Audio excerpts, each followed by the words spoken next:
work? Do you mean to level 3?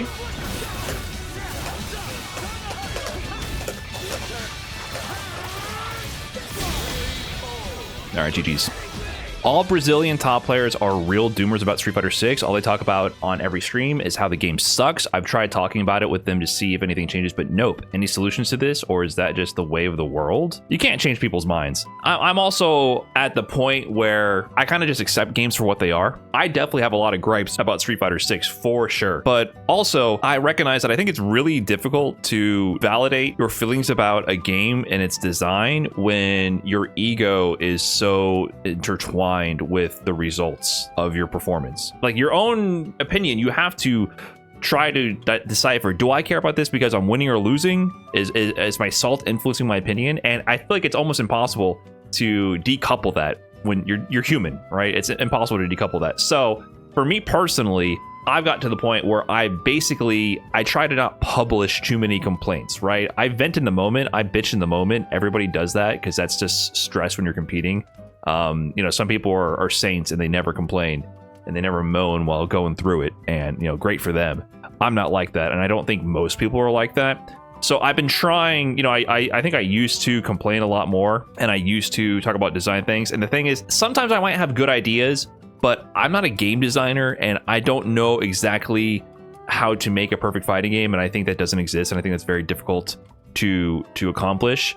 So I mostly have suggestions here and there, but I try to not focus on it too much, because at the end of the day, the game is what the game is, and I don't know. I don't know how much influence we have as a community over the direction of the developers. I think about it like, okay, if I have valid complaints about a game, by not voicing them, am I not doing my job to create an influence that would be a positive change for the competitive community and the scene as a whole? And I don't know if that's true. I don't know if that's the case. I don't know if me voicing what I would want to see in the game actually has any influence on it.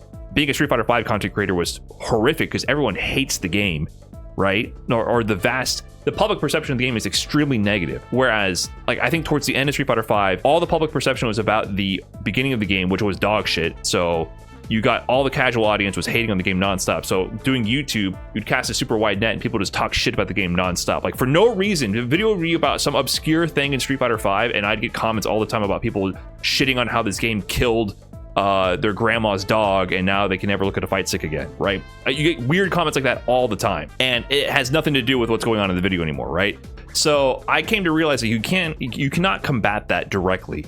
And so what I started doing is I just wanted to share things that I like and share things that I think are cool. And I think through Street Fighter V, towards the end of Street Fighter V's lifespan, I think I really achieved that. I think I really actually grew an audience, and I got new people into Street Fighter V by just saying, hey, I like this, and this is what I like about it, and sharing that. I get the dooming.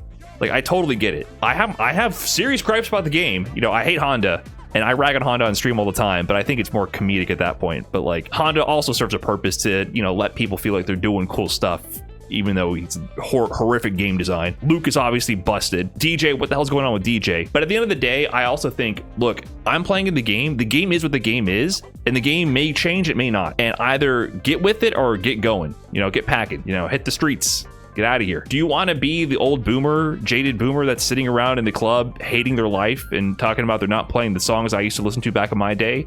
Or do you want to enjoy things for what they are? So I try to enjoy things for what they are. I obviously have real gripes about it. I think a lot of things about Street Fighter V, my personal opinion is, I think the thing about Street Fighter 6 is the base gameplay is immediately well designed. The entry level to top level, you can immediately get the game. Here are the mechanics. Here are how they all interact. Everybody from the get-go quickly gets why the game is good.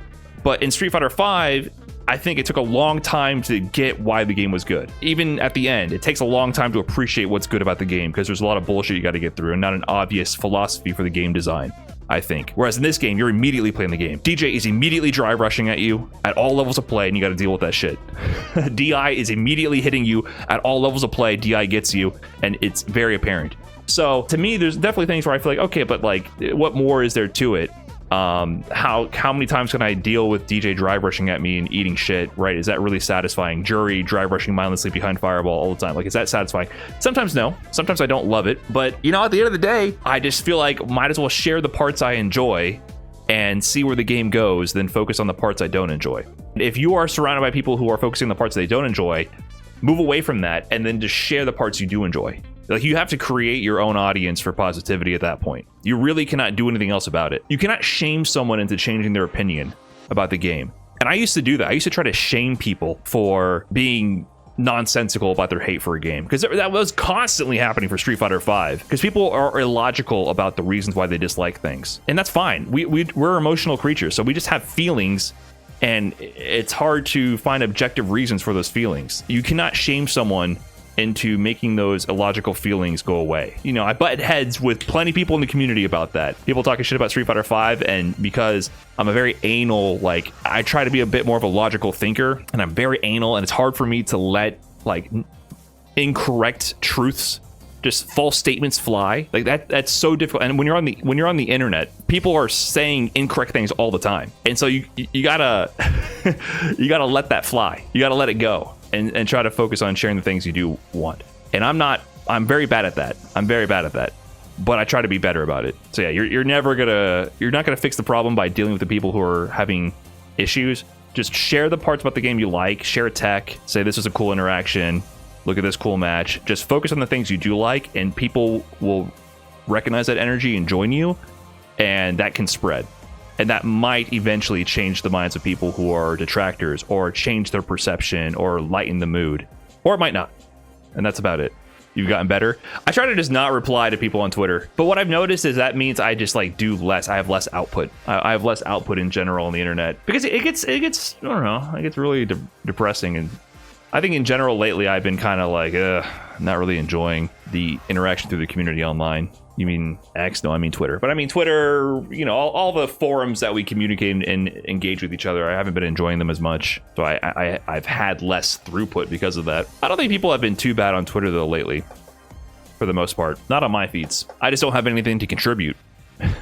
Maybe occasionally a combo. But yeah, I definitely understand the people going through the Street Fighter V to Street Fighter 6 transition and not enjoying the game. But the great players adapt no matter what the circumstance is. So that's something I always respect. People who can adapt to any situation they're given. I respect that because I'm so weak at that, right? I have a very limited skill set. And when I deviate away from my lanes, I do really poorly compared to my peak results in my lanes, right? And so getting generalized in the fighting game sphere, I think is an amazing talent.